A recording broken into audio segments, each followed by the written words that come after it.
Okay, students. Now, see, in the current situation, just assume that you are stuck somewhere in other city, and this corona effect is everywhere. Because of this, there is lockdown. Now, what is your individual interest? You want to come back to your home, right? And what is in the general interest? What is good for the society? What is good for the country? That you stay at your place wherever you are. But you would like to come back. That is your individual interest. Correct? Now, the general interest is what? You stay at the same place where you are. So the Fayol has given a principle which is about subordination of individual interest to general interest. Means if there is a conflict between individual interest and general interest, then we should give up our individual interest and we should go for the general interest. This is the basic idea of this principle. Now let us understand it. The name is subordination of individual interest to general interest. See, every worker has some individual interest for working in a company. The company has got its own objective. A manager should ensure they both are achieved. This is very important. So he has to choose in such a way that the organizational objective should be achieved as well as the individual objective also should be achieved.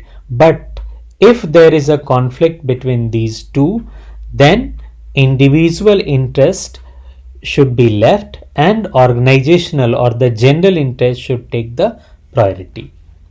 Say, Fayol himself has said the interest of an organization should take priority over the interest of any one individual employee according to Fayol.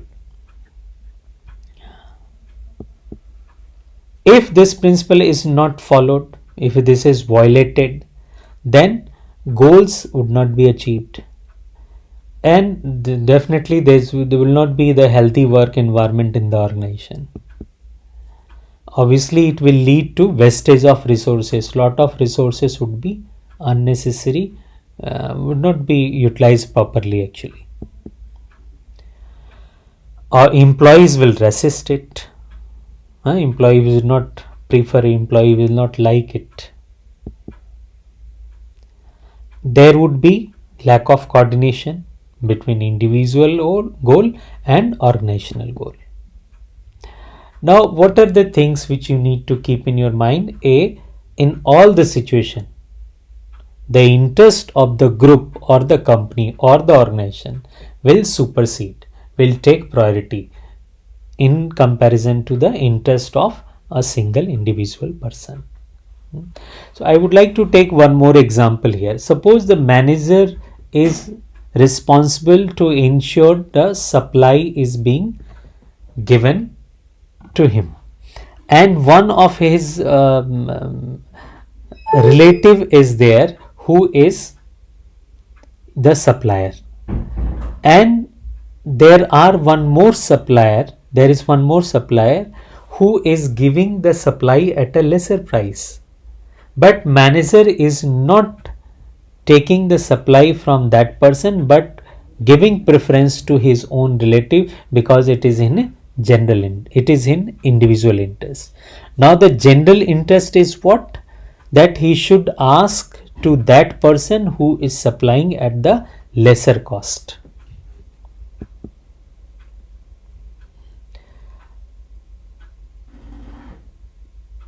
This is all about this principle. Take one more example. See, it is the 31st March, last day to complete the financial statement, and you are the accounts officer, so you must be there in the office to complete your work.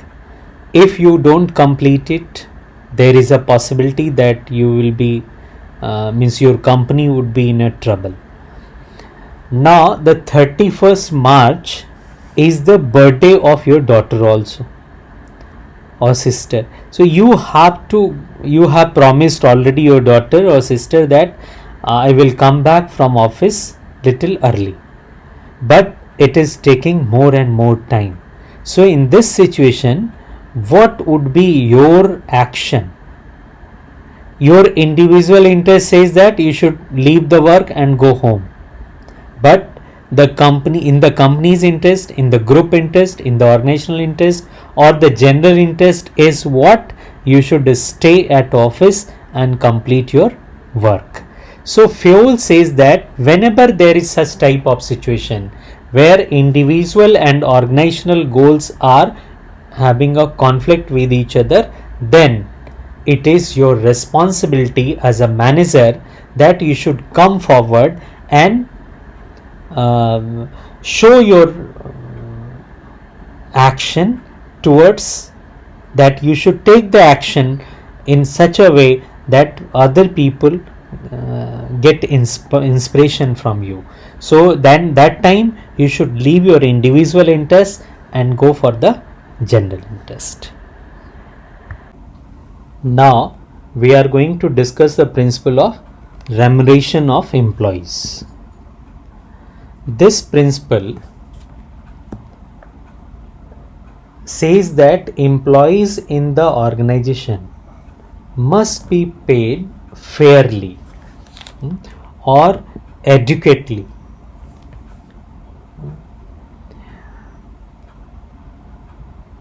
to give them maximum satisfaction. The remuneration must be just and fair, because if employees are underpaid, they will not be satisfied, and an unsatisfied person can never contribute to his maximum. So dissatisfaction will lead to increase in employees turnover. So to have a stability in the organization and to get maximum efforts from the employees must be paid fairly. So here the word fair is very important.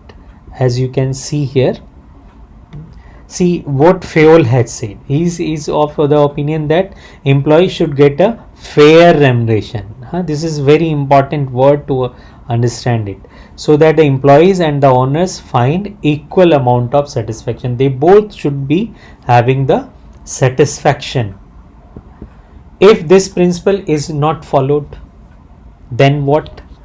You will find the staff is not motivated enough to work. There would be obviously the dissatisfaction among the employees. High labor turnover would be there, means the people will come, will leave the organization, then another new people will come. It will increase your cost of the organization unnecessarily, because you need to again follow the procedure of the recruitment, selection, provide them training, etc. And definitely the poor manager worker relationship would be there. Morale of the employees would be very low. So the key word of this principle is what? That the employee should be paid fair wages, in such a ways that they should have a good reasonable standard of living. If you see it from the perspective of the organization, then what is fair, what is just, if it is within the financial capacity of the concern. Like nowadays the government is saying that the industry, the organization, the businessman, industrialist should not ask employees to leave the job. They should be given this proper salary also. So this is why, so that it is being ensured that they are being given fair treatment here.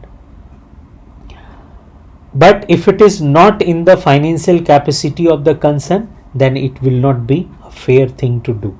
So we need to see both the aspect.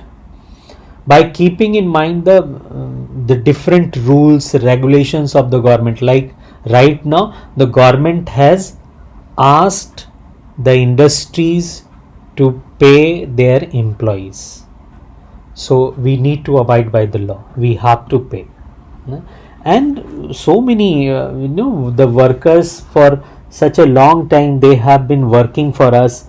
We have earned the profit because of them only. So at this particular moment, we should not hesitate to pay them.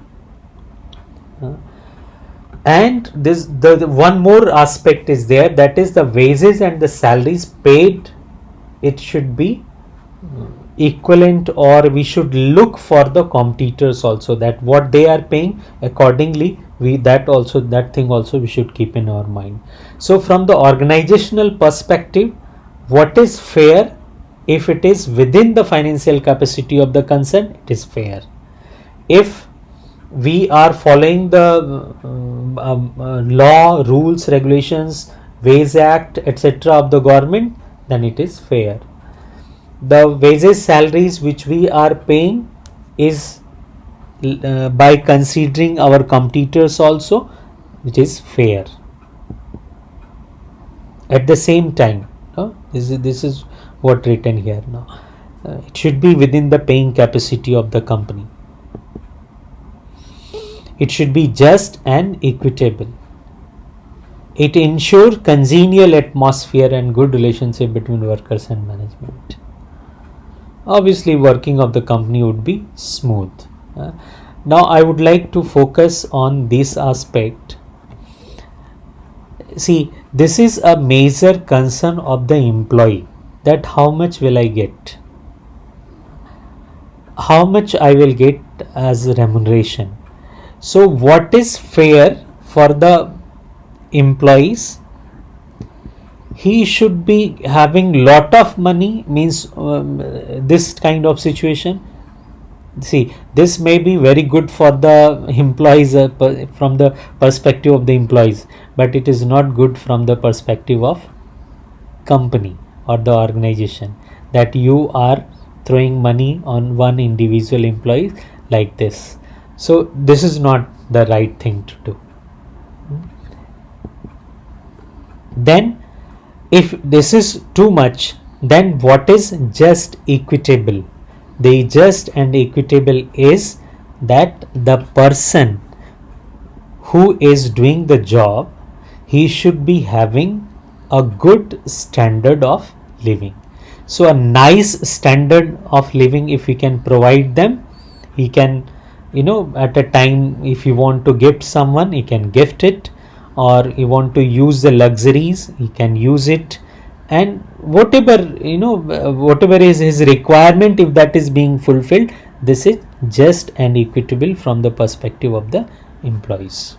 It should not be too much, but it should be that much which can satisfy the person to work there.